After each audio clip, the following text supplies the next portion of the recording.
Some injuries don't just affect movement, they interrupt everyday's life. On Sayadri Health Talks, we bring you real stories of patients and the science that helps them heal. Today's episode follows a simple fall that led to a complex wrist injury, requiring surgery, patience, and guided recovery. Through the voices of the doctor, physiotherapist, and the patient, we explore what healing truly looks like beyond the operation theater. Because recovery isn't just about fixing a fracture, it's about getting back to life. Our next guest is our patient today. Mrs. Manju Bansal, based in Pune, is someone who truly embodies the spirit of living life fully. In her 50s, she describes herself as a warm, outgoing, and effortlessly social. Someone who can strike up a conversation with anyone and on almost any topic. For her, life has been always dynamic with interests and hobbies that keeps evolving every phase of her life. Let's hear more about her from her in her own words. So it was so that I had gone to South Africa with my family for a vacation. So we decided to go for the Segway activity, which none of us had tried before. And the path was like सब bumpy, elevated paths थे और सब ये तो करते करते हम लोग लास्ट स्ट्रेच में पहुंचे ही थे. मैं इतनी प्रो थी नहीं इस एक्टिविटी में. I fell on my wrist and the Segway came on me. It fell on me. And I had a fall this way, so all my cheek and all got like hurt. I got hurt over here on my cheek also. वो काफ़ी complex था क्योंकि ना केवल हड्डी के काफ़ी टुकड़े हो चुके थे लेकिन उस फ्रैक्चर या उन टुकड़ों के साथ कलाई भी जो है अपनी जगह से डिसलोकेट या हिल गई थी, कलाई सटक गई थी, हम जिसे कहें डिसलोकेशन. तो इसको हम फ्रैक्चर डिसलोकेशन कहते हैं जो काफ़ी चैलेंजिंग होते हैं. And with the expertise of Sir, we could start very early. At the 3 weeks, we were able to because she was managed with the plating. You can have very good outcomes when proper physiotherapy is instituted, but a very well done surgery can be jeopardized Without for want of good therapy. Joining us today is Dr. Abhijit Bhaigaonkar with over 24 plus years of expertise as a leading name in advanced orthopedic care in Pune. As Director of Hand and Upper Limb Surgery at Sayadri Manipal Hospital, he is trusted for managing highly complex cases of hand, wrist, elbows, and peripheral nerves. He is renowned for his precision in microsurgery, including brachial plexus, reconstruction, and microvascular procedures. His expertise spans arthroscopy, reconstructive surgery, and complex upper limb trauma management. With training from leading international centers, he brings global standards to every procedure.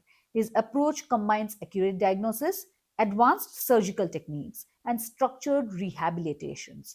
For patients with complex upper limb conditions, he offers a rare blend of experience, innovation, and outcome focused care. Also joining us is Dr. Bhakti, who is a skilled consultant hand and upper extremity therapist with extensive experience in rehabilitation and post trauma care. She specializes in restoring functions and mobility of the hand, wrist, and shoulder through evidence based therapies and advanced techniques. Passionate about patient recovery, she focuses on personalized care to help individuals regain independence and return to their daily activities with confidence. Let's begin this conversation.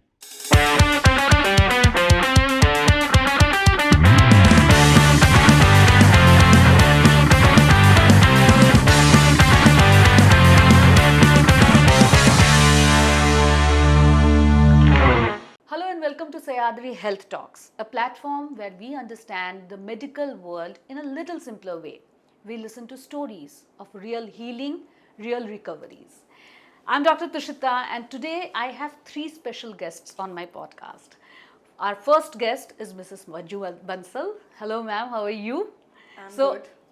We are really excited to have you on this podcast and to listen more about your story. Our next guest is Dr. Bhaigaonkar sir, who needs no introduction, and I lovingly call him man with magic hands. Thank you. I mean, hands that heals. Thank you And very much. joining us is Dr. Bhakti. Hello, Doc. How are you? I'm good. Please welcoming all of you on Sayadri Health Talk. So before we get into the depth of this discussion today, I just want to let our audience know a little bit about it. That Manju ma'am went on a vacation with a great mood, had a incident there where she injured her wrist, and the story after that, what happened? Let's hear it right, directly from her. So, ma'am, tell us what happened on that day. So I'll call it a unforgettable trip. Oh my God. Okay. So it was so that I had gone to South Africa with my family for a vacation, and we were at Sun City, which Acha. is a beautiful place, and it is full of activities and so. So Sun City being the place of activities, we couldn't miss doing these activities. Especially you being in that city, such an a person who loves doing all these. Yeah. So we decided to go for the Segway activity, which none of us had tried before. अच्छा. तो हम लोग गए वहाँ पे instructor ने हमें basic rules बता दिए कि this is the gear, this is the this and all that. And we started with the activity which was crossing the jungle, and the path was like सब bumpy elevated paths थे और सब ये. तो करते करते हम लोग लास्ट स्ट्रेच में पहुंचे ही थे कि there was an elevated path. अच्छा. Unfortunately, I must say, I went on that elevated path. जहाँ से मैं वापस नहीं आ सकती थी, क्योंकि मैं इतनी प्रो थी नहीं इस एक्टिविटी में. अगर मैं वापस आती तो I was sure to fall. तो what I did is I jumped off it. You jumped off the Segway. Okay. And I fell on my wrist, and the Segway came on me. Oh. It fell on me, and I had a fall this way, so all my cheek and all got like hurt. I got hurt over here on my cheek also. So soon my family came for rescue, and everybody came and तो panicked. तब लगा था आपको कि I mean this is going to land up in a surgery? I mean how was the first reaction after you fell? How generally was जब it? हम गिरते हैं तो हमें ऐसा लगता है कि थोड़ी देर में ठीक ठीक हो हो जाएगा. ठीक है, शायद मुझे कुछ पेन किलर्स लेने पड़ेंगे या कुछ ऐसे. But as soon as I tried to get up from there, I was zoned out completely. मतलब blackout हो गया था मेरी आंखों के सामने. I couldn't get up. My family helped me to get up from there, and we waited for the golf cart. So golf cart आई और हम एक पास ही में एक फर्स्ट एड सेंटर था, हम वहाँ पे चले गए फर्स्ट एड के लिए. So you took the initial round of first aid from there. हम गए उसी के लिए थे, बट वहाँ पे कुछ हो नहीं पा रहा था. उन्होंने हमें सजेस्ट किया कि पास वहाँ पे नियरेस्ट हॉस्पिटल, जो कि 2.5 घंटे दूर था, 2.5 hours far, हमें वहाँ जाना पड़ेगा फॉर मेडिकल हेल्प. तो we had to take a cab and go there. तो हॉस्पिटल पहुँचने के बाद मेरे सब टेस्ट हुए, एक्सरेज हुए, एंड डॉक्टर ने वहाँ पे बताया कि सर्जरी करना पड़ेगा. सर्जरी करना जो पड़ेगा. हमने मतलब उसी वक्त हम लोग सब पैनिक हो गए, फैमिली मेम्बर्स, और हम लोग very सब की सर्जरी तक नौबत आ गई. हमें लगा ही नहीं था, पर जो था. So that's the story that's come, that comes right out from her. And as we know that this was a case of distal radius fracture, right? So sir, help us understand this, that why is this why was this case so special of this distal radius fracture? So first and foremost, madam, I'm very sorry that you had to cut your vacation short because of this injury. ये कोई सोचता नहीं है ना कि vacation पे गए हैं, कुछ ऐसा हो जाएगा. हम तो अलग ही मूड में होते हैं, और ऐसा कुछ हो जाए तो काफ़ी, और वो भी when you're overseas, traveling overseas. Right. तो सबसे पहले मैं ये बताऊं कि I think this is a very good example to just be careful first and foremost, and especially if you're traveling to colder countries जहाँ पे snow हो, ice हो, वहाँ पे तो slip and falls तो होते ही होते हैं. And हम लोग हर वक्त कहते हैं कि prevention is the best form of treatment. So being careful and exercising proper precautions. If you're doing any outdoor activities and adventure activities, knowing the equipment and knowing what you do and following instructions is very, very important. Ma'am just had a wrist fracture, but it could get even worse, right? है ना? आपने कहा कि मैं चीक पे गिर गई, तो head injury भी हो सकती है, elbow injury, fracture. And even हो that सकता thing है. also Correct. fell on her, Fell on right? her. So it Yeah. could have led to bigger fractures. So I think we should begin by being grateful for the little miracles in life. Yes. And coming back to your question, Yes. so wrist fractures, कलाई के जो भी fractures होते हैं, ये काफ़ी common होते हैं. हालांकि इनको हम बाइमोडल इंसिडेंट्स कहते हैं. अच्छा. एक यंग एक्टिव इंडिविजुअल्स में नज़र आते हैं, दूसरे जो हैं वो एल्डरली लोगों में नज़र आते हैं. जो आज की तारीख में जो हमारी उम्र बढ़ गई है, लॉन्जेविटी जो बढ़ती जा रही है, और उसकी वजह से हड्डियों की कमज़ोरी भी बड़ों में, बुज़ुर्गों में पाई जाती है.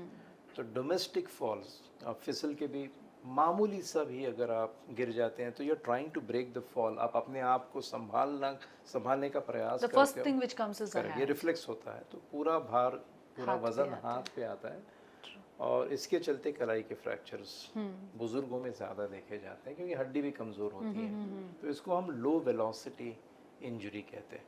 कि जो आपकी जो इंजरी थी ये बहुत कॉमन यंग एक्टिव इंडिविजुअल्स में देखी जाती है, और आज की तारीख में ज़्यादा लोग जो हैं वो स्पोर्ट्स में इन्वॉल्व होते हैं, आउटडोर एक्टिविटीज़ में होते हैं. तो besides profession they also have a lot of hobbies, sports and so on so fourth. और मोटर व्हीकल एक्सीडेंट्स के अलावा स्पोर्ट्स में भी इस प्रकार के इंजरीज हो सकती है. मोटर बाइक्स जो चलाते हैं, डर्ट बाइक्स जो चलाते हैं, माउंटेन बाइक्स होती हैं, है ना, या तो जैसे आप ये सेगवे चला रही थी तो बैलेंस जाने की वजह से ये हाई वेलोसिटी इंजरीज होती हैं.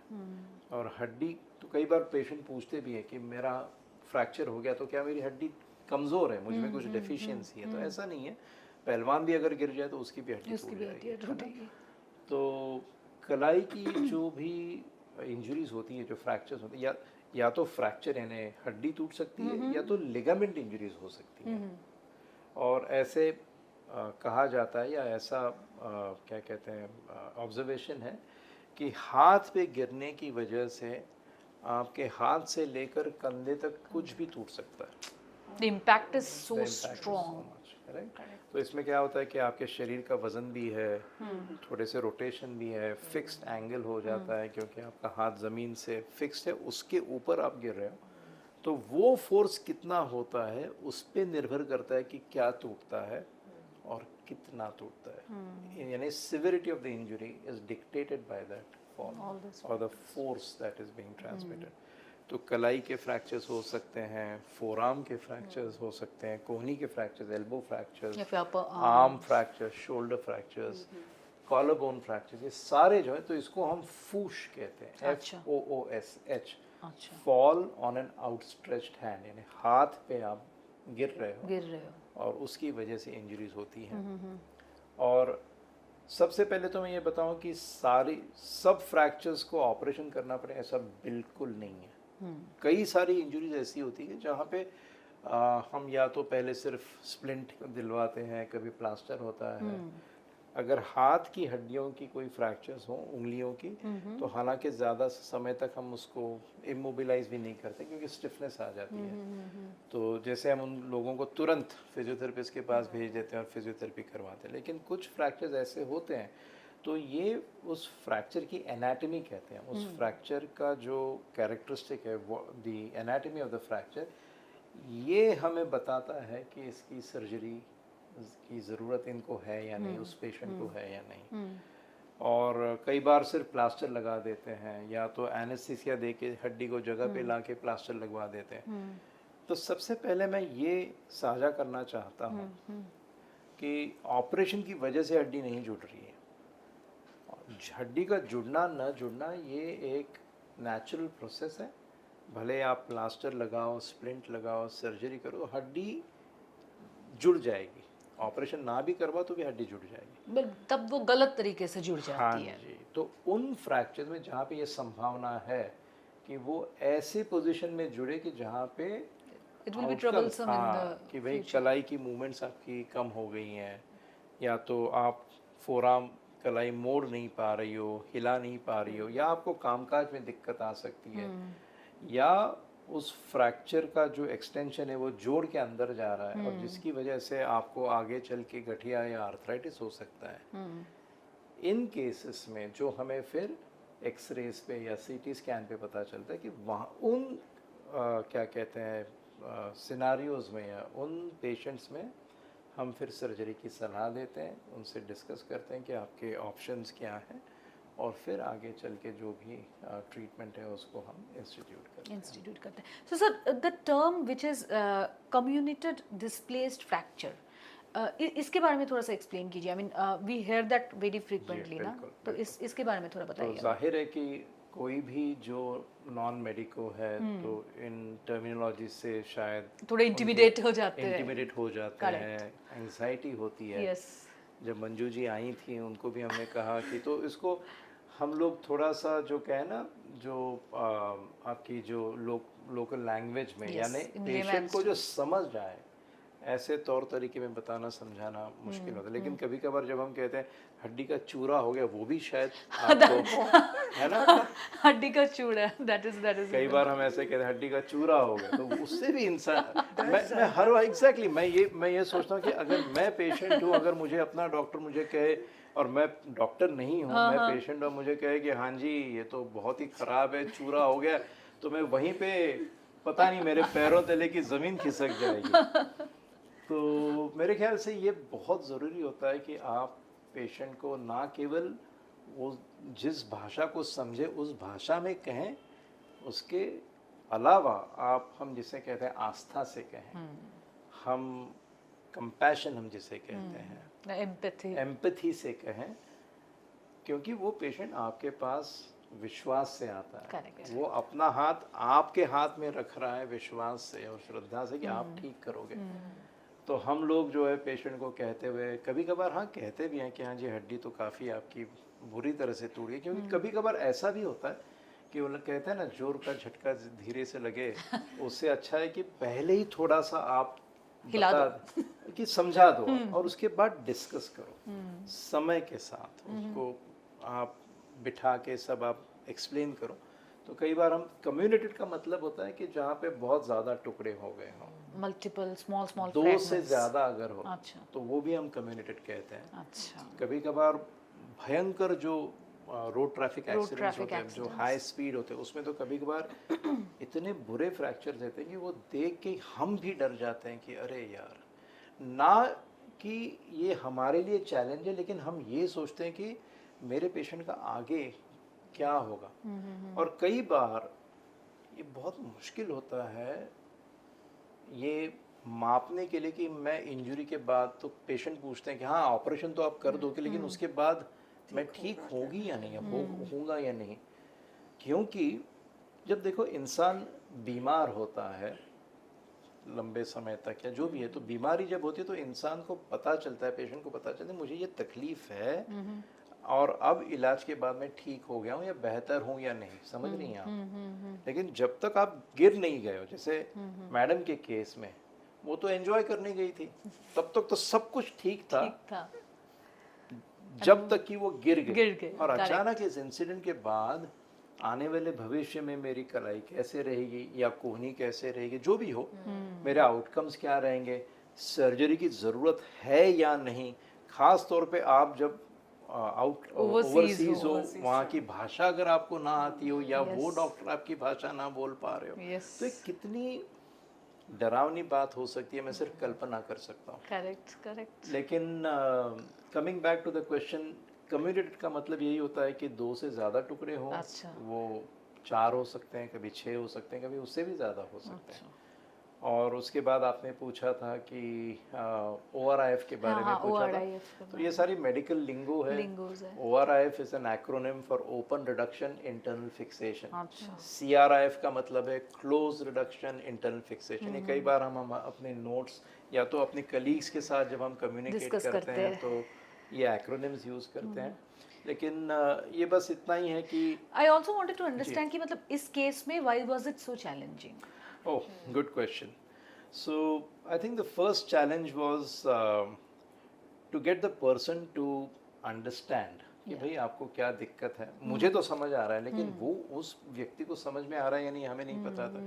तो यहीं पे सबसे ज़्यादा मेरे ख्याल से मशक्क़त करनी पड़ती है कि भाई आपको ये प्रॉब्लम है और इसके क्या परिणाम हो सकते हैं, रिपरकशंस क्या हो सकते हैं। तो सबसे बड़ा प्रयास यही होता है कि हम पेशेंट को उनके हित का बताएं, अच्छा, उनको समझे उस भाषा में बताएं। तो वो सबसे बड़ा चैलेंज होता है। चैलेंज होता है इन सब और ये ना केवल मंजू जी आपके साथ, हर पेशेंट के साथ होता है कि आप इसके पहले तो हम कभी मिले, आप शौकिया तो नहीं आई हो हॉस्पिटल में है ना, घूमने तो नहीं आई हो जैसे हम मॉल में जाते हैं। करेक्ट। तो इतना डर होता है, इतनी हाँ, एंजाइटी so होती है। वो कम्युनिकेट करना that becomes the major challenging part. So ma'am, coming back to you, so आपने बताया जैसे that you took the first aid, you know, the immediate first aid हाँ, we there, took it over there. over there, and there they told you about the surgery. So what was running in your mind when they told you about the surgery, and you have obviously you decided कि you will not do it there. So tell us that experience over there. Actually उस वक्त तक भी हमारे mind में यही था कि शायद नहीं करनी पड़ेगी सर्जरी, या ज़रूरत ही नहीं है। तो हमने वहाँ पे कास्ट करवाया, प्लास्टर करवाए, और द फन थिंग इज कि उसके बाद भी हम लोगों ने साइट सीइंग किया, वॉक। ट्रिप नहीं रुकनी चाहिए, ट्रिप नहीं रुकनी चाहिए, हम वहाँ पे प्लास्टर लगा के मैं घूमेंगे। साउथ अफ्रीका वापस नहीं जाने वाली हूँ, और दूसरी जगह जाऊंगी, पर साउथ अफ्रीका वापस नहीं जाऊंगी। So that's the passion that she had for the entire trip, I think. So if you see my pictures, हमने लायन के साथ वॉक किया। अच्छा, हाथ में प्लास्टर लेके। हाँ हाँ, क्या बात, ये लाइन के लिए भी नया अनुभव होगा। जंगल सफारी के लिए गए with a broken hand, people pulling me in the jeep and all that. Lion भी सोच This रहा was होगा, the adventurous. है ना, लायन भी सोच रहा है इसके आगे भी, इसके पहले भी मैंने बहुत सारे बहुत इंसान सारे देखे, देखे लेकिन हैं। प्लास्टर वाला प्लास्टर इंसान नहीं वाला देखा। नहीं देखा, बस देख रही हूँ। Right. So- तो ऐसा हुआ कि उस वक्त भी मुझे ऐसा था कि शायद ये तो ऐसे ही ठीक हो जाएगा। इंडिया जाके हम लोग अब प्लास्टर तो है ही, इंडिया जाके डॉक्टर से बात करेंगे, सब हो जाएगा ठीक। बट यहाँ आने के बाद Then सर you से met, मिले, सर ने हमें सब एक्सप्लेन किया, इतने अच्छे से एक्सप्लेन किया कि फिर भी हमें इतनी कॉम्प्लिकेशंस या ऐसा लगा नहीं कि भाई इतना होगा इस सर्जरी में। जैसे अभी वर्ड्स डॉक्टर ने यूज किए हमारे लिए नए हैं। So it was like for you, it is more kind of कि अच्छा ये मेरे साथ हुआ था। हाँ, तब जाके वो सिवियरिटी समझ में आया कि वो वहाँ पे एक्सीडेंट होने के बाद भी मैं घूमी हूँ, सब किया है, बट अब जाके पता चल रहा है कि हाँ ये सच में सर्जरी होने वाला है। But see, in your case, what I see is till the time you were overseas, you could not reach out to the, you know, the correct person, the hand specialist, hand surgeon. You could not reach out to him. But as soon as you came, you know, down to India, the first thing you did was you went and met him. So, sir, what I wanted to ask here is कि how critical is the timing here? As she said, right, that she had, I mean, she had her own constraint because she didn't go somewhere in India कि ठीक है चलो अगली flight लेके आ जाओ. She had a trip planned. So 3 दिन, and fortunate enough कि 3 दिन के ही trip बची थी. So she could come down. So, but it is usually seen in patients कि ऐसे hand injuries होते हैं, कुछ spray लगा लिया, painkillers खा लिया, थोड़े उन सब से थोड़ा 19-20 का फर्क होता है, and then they try to move on with it. So how what role does this timing plays, specially in this case where it actually needed a surgery? So what does the role of timing plays here? I think you all will agree, everything in life is about the timing, right? है नहीं? True. है ना? Everything is about the timing. तो लेकिन jokes apart, सबसे important या अहमियत की बात यह है कि फ्रैक्चर्स यूजुअली ऐसी कोई डायर इमरजेंसी नहीं होती है, सिवाय कि अगर आपका जोड़ डिसलोकेट हो गया हो, यानी अपनी जगह से खिसक गया, जॉइंट डिसलोकेशन हम जैसे कहते हैं, या तो ओपन इंजरी हो, या तो आपके फ्रैक्चर के साथ कोई नस आपकी डैमेज हो गई, जैसे पैरालिसिस हो गया हो, तो इसके चलते ये फिर इमरजेंसी हो जाती है. लेकिन जो जैसे कलाई के फ्रैक्चर्स होते हैं, कोहनी के फ्रैक्चर्स होते हैं, तो इसमें हम हालांकि थोड़ा सा रुकना चाहते हैं ताकि स्वेलिंग वगैरह कम हो जाए. तो जब मैडम आई थी तो ऑलरेडी मेरे ख्याल से 1 हफ्ता हो चुका था, है ना?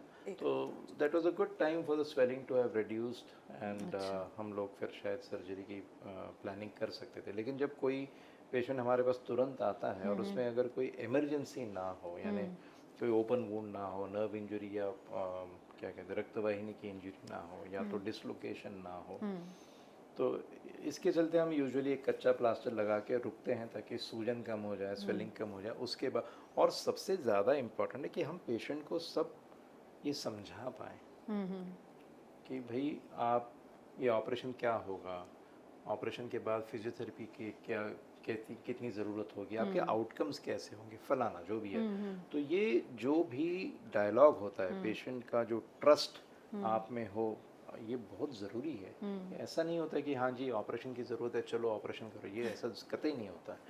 ये मेरी राय में, ये मेरी फ़िलॉसफी है।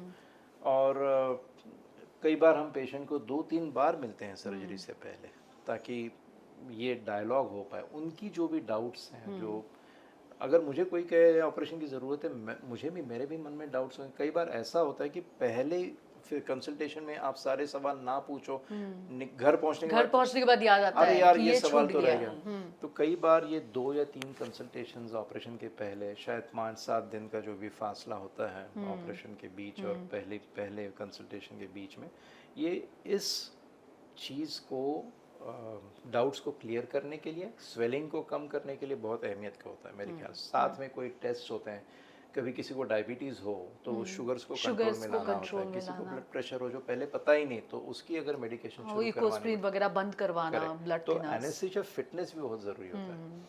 बट ये सही है कि अगर कोई इमरजेंसी हो तो ये सारी चीज़ों को आप ध्यान में रखते हुए उस रिस्क को स्वीकार करके हम सर्जरी करवाते हैं।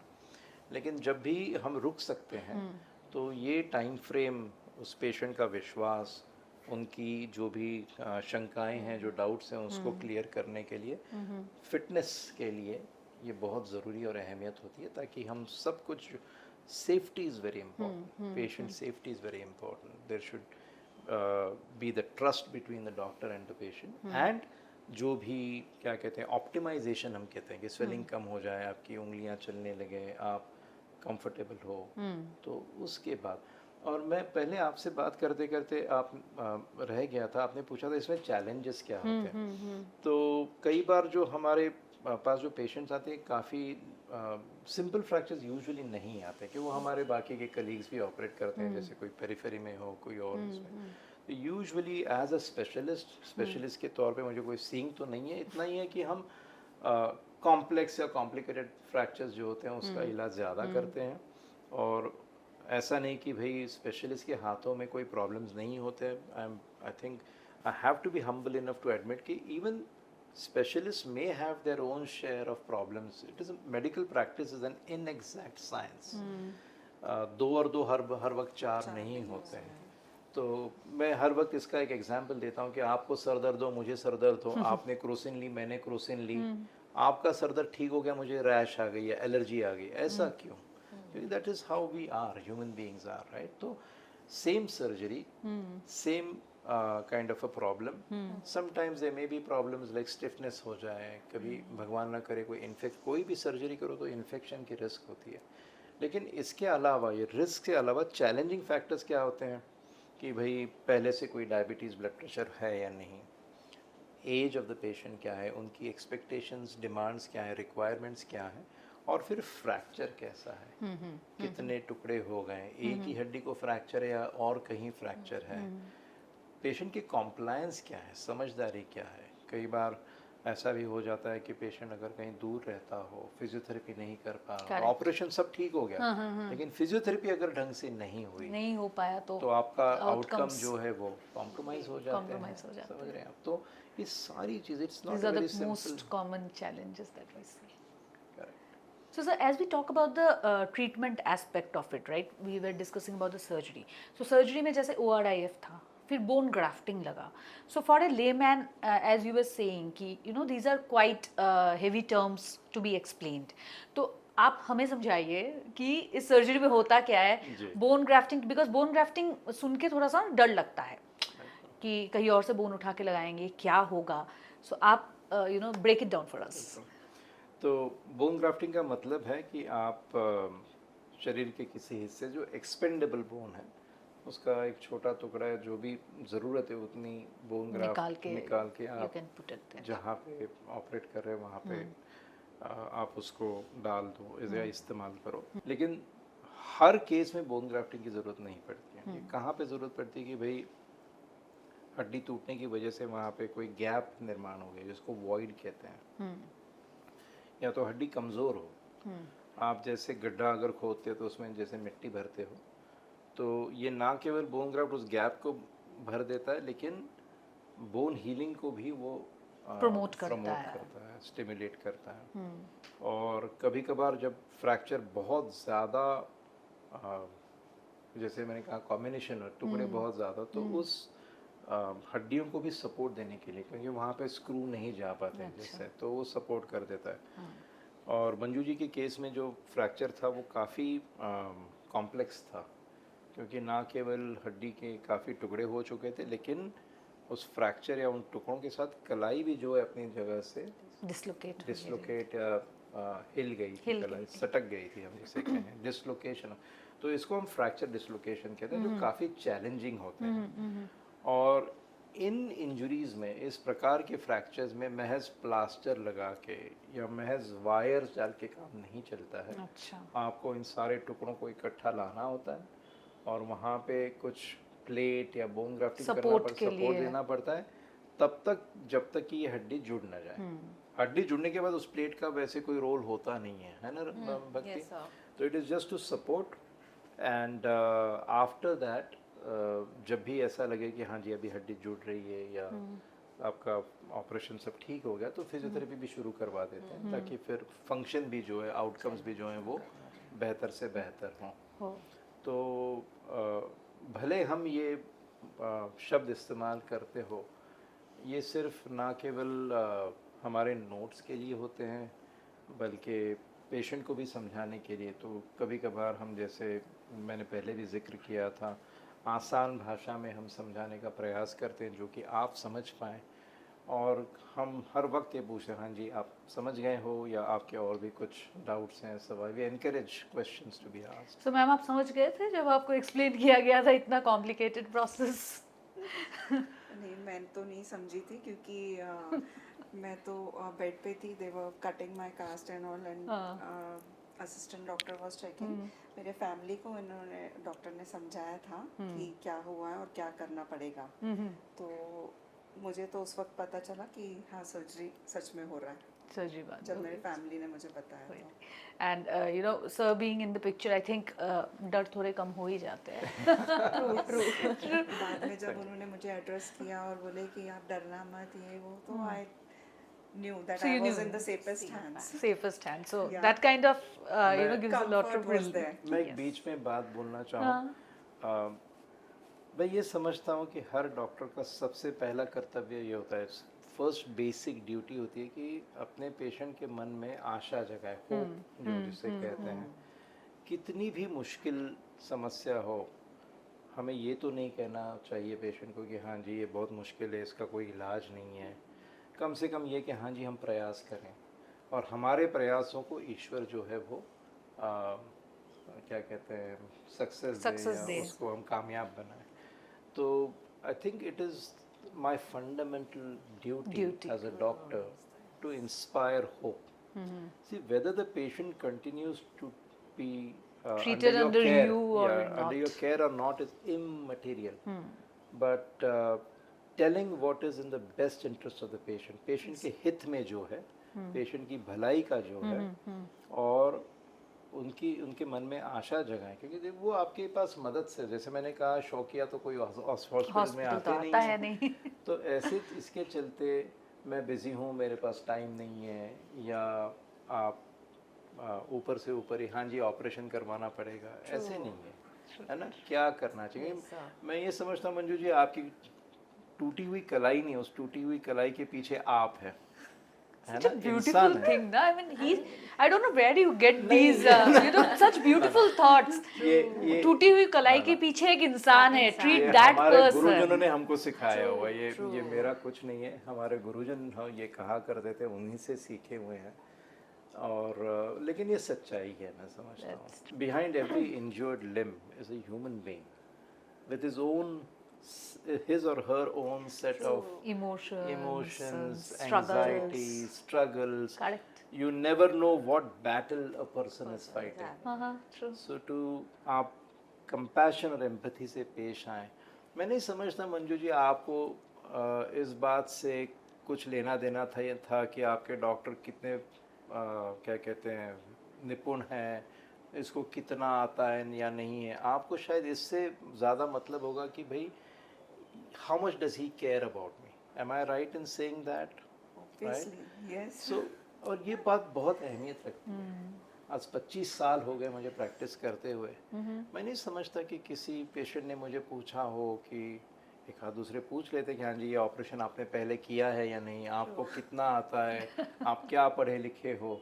लेकिन मेरे ख्याल से ये ज़रूर उनके मन में होता होगा कि ये डॉक्टर मेरे हित का सोच रहा है या नहीं. How much does he care about me. So having empathy and compassion is perhaps the most important thing. और इसलिए मैं हर वक्त जो है ना अपने मन में 2 सवाल पूछता हूँ कि कोई भी पेशेंट आए, जब आप आई थी आपकी जगह मेरी बहन होती तो मैं क्या करता, और दूसरा ये है कि आपकी जगह मैं होता तो अपने डॉक्टर से मेरी क्या अपेक्षा होती, क्या आशा होती. और ये 2 सवाल जो हैं ये हम इसको हमारे जब हम हमारे स्टूडेंट्स को पढ़ाते हैं हम कहते हैं ask yourself the mom question. इसका मतलब ये है कि जो आप अपने माँ के को ना करो अपने पेशेंट को ना करो. Such a beautiful. और it helps you stay on course. Ethics जो कहते हैं तो compassion, empathy and ethics, these are the Pillars. pillars of medical And practice. so being special were the knowledge, हाँ, the वो skill of surgery Ah, so added with the That's like, वो तो खैर compassion. वो तो खैर Just होना cherry on the चाहिए. cake. Add 5-star to Yes. this expertise that Thank he you so has. much. I'm humbled to say this. Okay, so now coming back to our discussion, I mean, I can go on listening to him the entire day. That's true, but we have limited time. So coming back to the discussion, most of the times patients believe कि surgery is the main part of the entire treatment outcome, whereas we know that post-surgery rehab plays an equally important role. So now coming to you, typically after how many weeks or days in such cases do you start with hand therapies? So every case has to be individualized, monitored when to start the therapy. So it is not always that this surgery is done, we will start at 2 weeks, 3 weeks. No. One thing, how critical or how complex the fracture anatomy was. What was done surgically? Okay. What is surgeon's opinion regarding mobilization? If a surgeon says it needs to be handled carefully, or you have to go very gently with the rehab, or how robust the fixation is, that decide how early we can start. And That's I think that also decides your primary goals True. within the first couple of weeks, Correct, right? correct. Yeah. Second factor is it associated with any soft tissue injury? Nerve is involved, blood vessel is involved, or any tendon rupture is also There, involved yeah. along with the fracture. Correct. And what was management done for it? Do we need the wound to heal, or do we need to take more longer period of time to settle the tissue healing, or do we need gradual protected mobilization needs to start so that we avoid delayed complications of stiffness, or complications like chronic regional pain syndrome, or any further now compression related complications. So we need to understand there was the communication between hand surgeon and a hand therapist is of utmost importance, where patient safety and how gradual and smoothly we can take care of patients throughout that rehabilitation, and how to go ahead with it.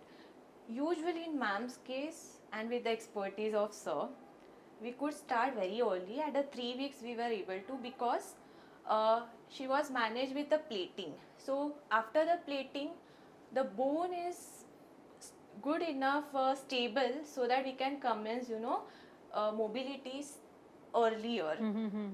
But the important point here is we need to protect what is being repaired surgically. Yeah.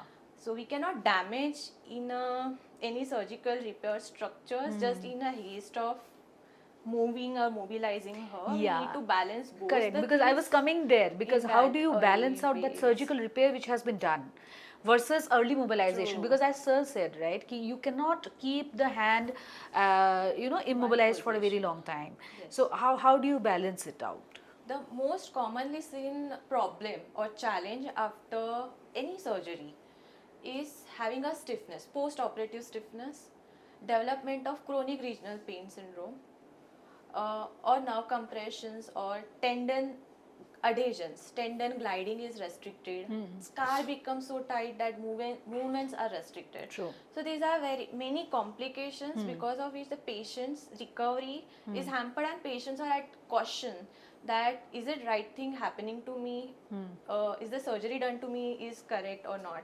So that's where it is very important for patient to discuss with therapist that are these symptoms what I'm facing, is it right, what am I supposed to do. Today I was doing this activity and my pain was behaving like this, so is it normal to feel this kind of pain? Okay, so when you ask me how safely, like I need to know if the scar is healing, what stress I have to avoid the complications because of that can hamper the healing of scar. What I need to address when the patient is having some symptoms of tendon inflammation or some symptoms of nerve irritation. So that's where constant communication between patient, regularized supervised sessions that guides us, and we get a feedback like how gradual we are recovering through rehab. So we need to address scar healing, we need to address avoid the tendon adhesion should be avoided. We need to take care that she is not developing CRPS kind of symptoms. Then we need to take care of any nerve irritation is being avoided. Her pain becomes a guiding factor, how smooth, how more fast progression can take place. So these were the major things that you had to True. take care of. So ma'am, when it comes to recovery, most of the cases, and I'm sure sir and doc, both of you will agree to this, most of the patients, they quit midway during the rehab phase particularly. It can be because of the pain that they endure, या फिर थोड़ा tedious हो जाता है, and multiple visits. So what, tell us your experience during this rehab phase. I can already see a smile on both of your faces because before we started this, the shoot, they both were chit-chatting and it looked as if that two friends have met after a long time, right? So, Before ma'am says anything, I need to just very quickly make an observation that an averagely performed surgery can have very good outcomes when proper physiotherapy is instituted, but a very well done surgery can be jeopardized Without for a proper- want of good therapy.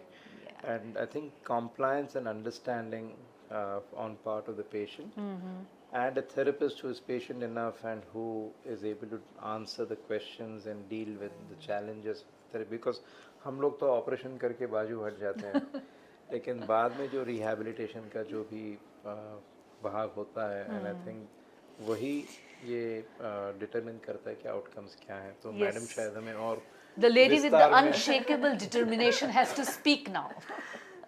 What do I say? Like, what you want to So know? how was your overall rehab experience? Like rehab के time पे दर्द होता है, discomforts होते हैं. So आप हमें पूरी तरह से बताइए कि मतलब how did you keep yourself motivated? How come you were so disciplined with your Firstly, physiotherapy? I would like to say कि मुझे जल्दी ठीक होना था. ठीक है, मेरे पास एक ही गोल था कि मुझे जल्दी ठीक होना है. आपकी नेक्स्ट टिकट्स बुक थी? नहीं, आज सर ने मेरे हस्बैंड को इंस्ट्रक्शंस दिए थे, when are you planning your next trip. He told my husband when are you planning your next trip. तो उसके लिए तो मुझे जल्दी ठीक होना पड़ेगा. तो उसके लिए मुझे भक्ति मैम के पास रेगुलर जाना पड़ेगा. तो जब मैं इनिशियली मैंने स्टार्ट किया तो I thought she is very strict. वो अंदर आने से पहले भी she used to give instructions, sit this way, पहले ये कर लो. तो मुझे पता नहीं मेरा आना होगा या नहीं होगा. This was my first reaction. And the best part is the reaction is for her, not for you. I will tell you, first day she was not letting me touch her hand. She was that scared of moving. She's like, नहीं ma'am, don't touch my hand, don't touch my hand. आप तोड़ दोगे मेरा हाथ. It's just a operated, don't touch my hand. She was not letting me touch her hand for 1 week. That was So from how there, completing the fearful entire she course was. of physio. Yeah. आपकी movement कैसी है madam अभी? देखिए, full है. तो श्रेय इसको जाता है, मुझे जाता है. Oh. Firstly Your own efforts. पहला नहीं आपने मैं मजाक कर रहा था. आप सच मानिए, मैं ज़रूर ये कहना चाहूँगा कि सारा श्रेय आपका है. और क्यों मैं कहता हूँ, क्योंकि first and foremost for entrusting us with your care, True. and for being so patient and so committed to the physiotherapy. So this is what I have been hearing about you from day one, and that she was extremely disciplined, She was. an unshakable determination of getting well, and Motivation. motivation. So yeah, coming back to you. wouldn't have been possible अगर मेरी family ने मुझे इतना support नहीं किया होता and they gave me every means कि दे set मी free कि you free from the family तुम्हें जो भी ट्रीटमेंट का वो है तुम सब करवाओ physio they used to push me कि फिजियो का टाइम हो गया तुम निकले नहीं अभी तक ऐसा सब सुबह ही शुरू हो जाता था मेरे साथ So initially you were very scared of her, is Yeah, what you said. yeah. Then how did both of you become such You know, when good the friends? session started, I didn't allow her to touch my hand. Ma'am आपको पता है ना इसका surgery हुआ है टूट जाएगा आप डॉक्टर से पूछ लेना पहले कि ये करना अलाउड है क्या तो मैम मुझे सब पता है मुझे पता है मैंने आपका केस स्टडी किया है सब वो मुझे ऐसे बोलते I think she was fed up with No, I was not.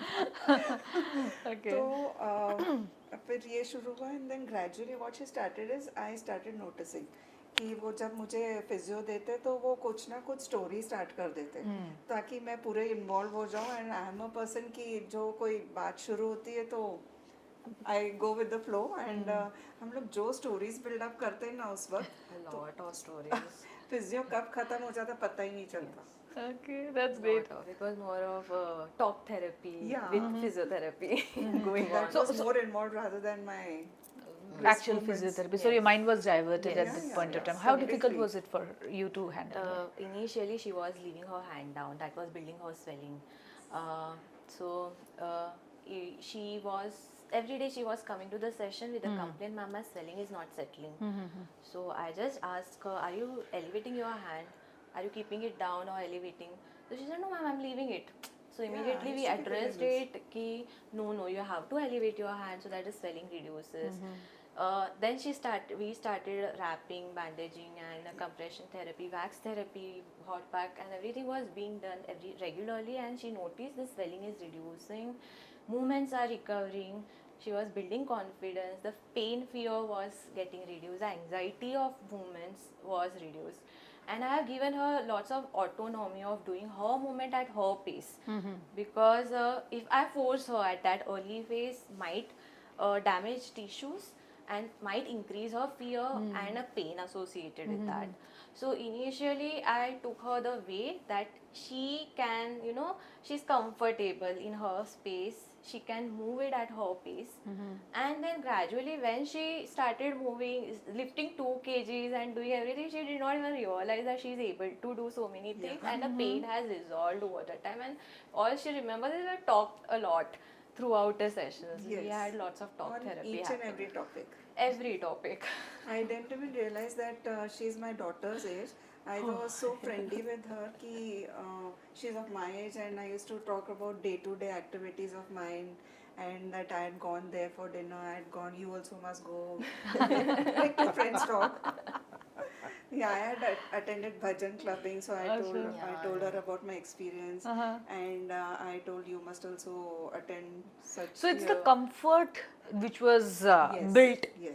and we could, you could complete the recovery Yeah. sessions. So even we can say that her friendship motivated me more. Yeah. So I think this is a very important aspect in clinical practice and with patients. You have to partner with your patients Yes. in their healthcare and they're getting better. We are, it is a mutual partnership, Yes. and that is the only way wherein people can get better. So one very positive point from ma'am's life is that we all need to learn.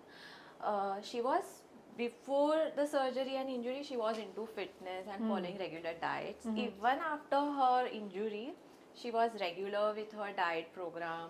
She was regular with the therapy. She was doing all her homeworks I was giving her. So despite of all odds, she was, and the mindset, positive mindset, social life, she has not been very passive in her life that now I have underwent surgery, so I need to have a passive lifestyle. She was engaging herself continuously into social activities, and she has not having that laid back attitude. Now I need to be having passive lifestyle. That's very positive about ma'am. So Thank you. So kudos to you for that. So now, talking about post-surgery, challenges, I would say. Were there any post-surgery challenges that we faced in this case as a team? I'm asking. So, in her case, we were constantly worried that she should not develop chronic regional pain syndrome. What's that? That is, the pain and the swelling is out of proportion. It's not because of the surgery, and we don't know what are the exact reasons why chronic regional pain syndrome develops in a patient group who has, be it hand injury, managed conservatively or managed surgically. It can happen in any one of those Cases, type of huh. cases, but a constant aim is to prevent development of CRPS and get the patient out of it if she is having that kind of swelling, out of pain out of proportion. Even a touch is filled as a painful stimulus. There are skin color changes, the temperature of limb, both the upper extremities are different, nail changes, hair growth changes. So there are signs every hand therapist should pick up earliest and address them quickest.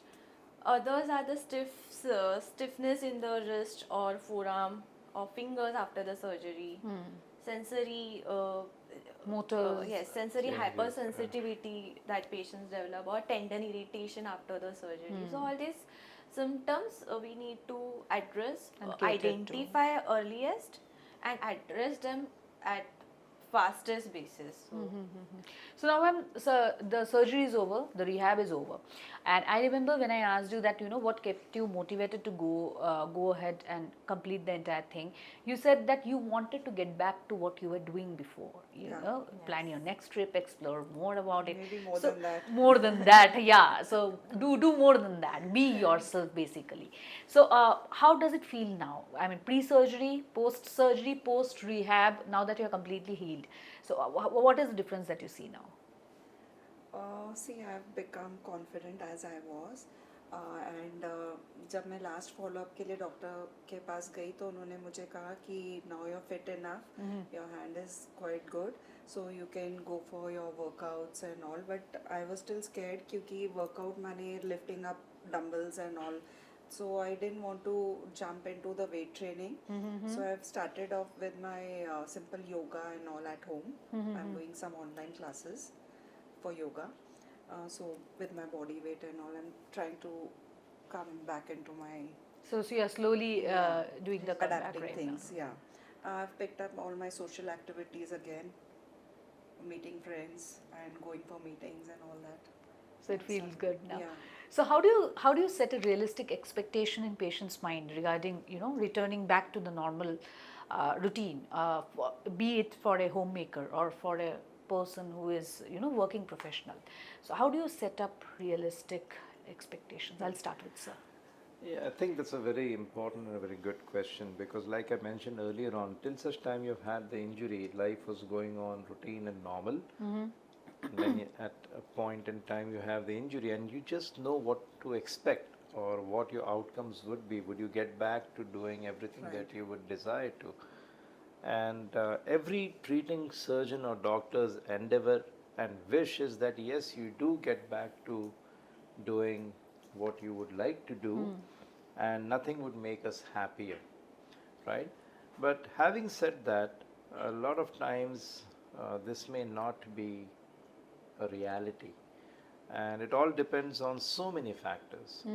So I always insist that it is best that you go to a specialist for that particular problem. You have a knee injury, go to a knee specialist. If you have a spine problem, go to a spine problem. It could be anyone near you. ये बहुत ज़रूरी है कि आप एक विशेषज्ञ के पास जाएं जो विशेषज्ञ की व्याख्या क्या है, what is the definition? He is just a person who knows more and more about little and little, है ना? तो एक ही जैसे घुटना हो या कला स्पेसिफिक एरिया के बारे में वो ज़्यादा जानकारी रखता है. दूसरी बात, मैं हर वक्त ये भी समझाना चाहता हूँ और समझाता हूँ अपने पेशेंट्स को कि ऐसा नहीं कि आ, विशेषज्ञ स्पेशलिस्ट के हाथ में कोई प्रॉब्लम्स नहीं होते, कॉम्प्लिकेशन नहीं होते, ज़रूर हो सकते, लेकिन उसकी मात्रा कम होती है और वो उस प्रॉब्लम से बाहर कैसे निकले ये जानता है और ये अपने पेशेंट को पहले से ही बता सकता है कि ये हो सकता है। तो जहाँ तक आपका सवाल है कि भाई what are the realistic expectations, I think it all depends upon, it's multifactorial, what is the nature of the injury, how soon the patient has come to you, how early have they received any treatment. कई बार वो operation करवा के आते हैं और फिर जब दिक्कतें आती हैं तो उनको सुलझाना इतना आसान नहीं होता है। तीसरा है कि सर्जरी के जो भी आपकी प्लानिंग थी वो ढंग से आप कैरी आउट कर पाते हो या नहीं। कहीं कभी कभार सरप्राइजेस होते हैं, प्लान ए को प्लान बी में बदलना पड़ता है, या तो ओपन करने के बाद पता चलता है कि भाई ये कुछ अलग था जो आपने उसको एड्रेस करना पड़ता है। फॉर एग्जाम्पल, या एंटिसिपेट करते हैं हम लोग, लेकिन जो समझा है उससे भी कभी कभार अलग कुछ करना पड़ता है depending sorry upon. To interrupt. Sure. जैसे कि मेरे केस में हुआ, मुझे पहले बताया गया था कि शायद मेरे बैक में से एक ग्राफ्टिंग करना पड़ेगा, अच्छा। बोन निकाल के, बट फिर बाद में मुझे पता चला कि वो एक artificial bone graft use, exactly on the तो स्पॉट डिसीजन हुआ। करेक्ट। तो इम्प्रोवाइजेशन भी हम कर लेते हैं कि जहाँ पे ऑल्टरनेटिव्स अवेलेबल हैं, So why to और damage somewhere correct, else? और not only that, it is extremely important that you do complex cases या जो challenging cases होते हैं in an infrastructure जहाँ पे इस प्रकार की बैकअप हो। Backups are there. आपको प्लान ए से प्लान बी पे जाना पड़े तो उस प्रकार के बैकअप्स होते हैं, ये बहुत ज़रूरी होता है। इम्प्रोवाइजेशन के लिए स्कोप हो, एनेस्थीसिया अच्छा हो, पोस्ट ऑप केयर अच्छी हो, सेफ्टी हो, स्टेरिलिटी हम जिसे कहते थे कि इन्फेक्शन की जो Cross रेट्स हैं वो infections वगैरह ना हो। करेक्ट। भगवान की दया से मैं जिस प्रोफेशन में हूँ, हमारे पास बीमार लोग ज़्यादा नहीं आते, इंजर्ड लोग आते हैं। तो हम लोग हॉस्पिटल में भी, आपका एडमिशन कितना, एक दिन का था मैडम? वन एक डे? ही दिन का। Correct, you came in on the day of surgery और discharge next day. Other morning. तो मैं कई बार मजाक में, लोग हैरान हो जाते हैं कि मैं एक ही दिन रहूँगा। तो मैं कहता हूँ आप बीमार नहीं हो हॉस्पिटल में, you are not ill to stay in the hospital, you just injured, you can go back home. So besides all of this, then again, outcomes also depend upon proper rehabilitation. I'm very fortunate to have Bhakti with us, who is a specialist in hand therapy. So that also changes the outcomes, or it improves the outcomes. Patient compliance. Madam, मेरे ख्याल से आप अस्पताल से 25 kilometre दूर रहती हैं, है ना? तो आप इतनी दूर से रोज़ आ रही हो। मेरी एक पेशेंट अहमदनगर से पूना आती थी रोज़ाना 3 महीने के लिए। तो ये डिटर्मिनेशन, कमिटमेंट जो है, पेशेंट की अंडरस्टैंडिंग, तो कोई एक फैक्टर नहीं factor होता। नहीं है। जैसे आप खिचड़ी या खाना बना रही हो तो अनेक इंग्रेडिएंट्स होते हैं, वो सब जब अच्छी तरह से उस In the मात्रा में right आए, proportion, right time. तभी वो स्वाद आपको आएगा, That's true. है ना? Also, to add, what's always misunderstood from patients is that ki structural recovery and functional recovery are two different aspects. We need to address both. Absolutely. Surgery से bone fracture सब set हो गया है, surgeon ने return X-ray बढ़िया लग रहा है। बैक टू वर्क भी बोल X-ray दिया बढ़िया है, लग रहा है। बट पेशेंट शुड अंडरस्टैंड कि अगर मुझे किचन का काम करना है, चॉपिंग करना है, So that functionality so much has to of come. repetition, so much of force, Correct. Cooker उठाना है, डो बनाना, रोटी बनाना है. So this level of functional fitness, have I achieved it? In the therapy, we were aiming to restore wrist movement to reduce the pain. इसके अलावा travel भी करना है, हाँ, travel भी वर्कआउट भी करना है। वर्कआउट भी करना है। Exactly. So when we return to work, we need to go gradually. Okay, always discuss it with your therapist that give me a guide, roadmap from this to what I am expecting, how I should proceed step by step. Yesterday only I got a call from one patient. Ma'am, मैंने तुरंत gym join कर लिया, मैंने 36 pushups कर लिया, मेरा wrist pen आ गया है and I am super scared. So I told him कि you reduce, you take, you do 5 to 6 repetitions a day, then you take a break.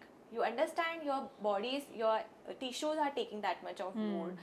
Is the pain recovering? Is the swelling developing? Gradually you need to load your tissues in right manner, and then you are fit to resume to your work. So every work, now you ask desktop workers and a homemaker.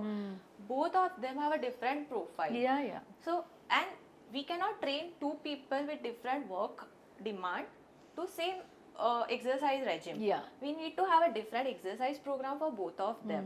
Again, someone who is aged, who has osteoporosis, bones are not Of course, the very recovery, strong yeah. enough, and someone who is very young individual athletic body. So again, the load we can place, the amount of time that individual needs to recover back is variable. So from surgical, right, from the type of injury to the surgical fixation to the rehab regularity, and then resuming back to the work, it's all a graded process where patient has Has to to actively understand. engage and understand that it's not end. Surgically fixation ho gaya, it's not the end.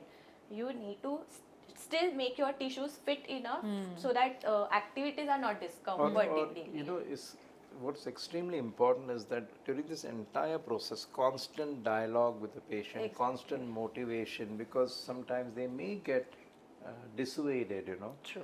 तो उनको हर वक्त जब जैसे आप बच्चे को करते हो कि आप उसकी प्रेरणा बढ़ाते रहते हो, तो उसको करना Encouragement बहुत and ज़रूरी है. constant thing. I think in that way, ma'am has been doing it very right, because as she said that she went back to her workouts, but she knew that she has to do weight trainings, but she didn't go very strong on the Jump dumbbells to it, part. huh.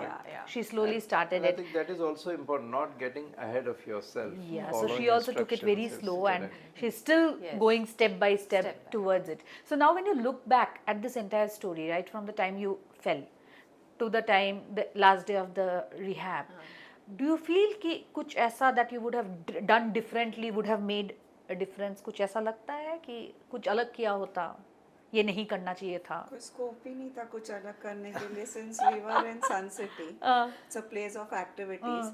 अगर मैं activity नहीं करती तो क्या करती वहाँ पे? Correct. तो वो मुझे करना ही था, एंड शायद वो नहीं करती तो और कोई करती, तो गिरना तो था ही, था ही. एंड मुझे यहाँ आना ही था.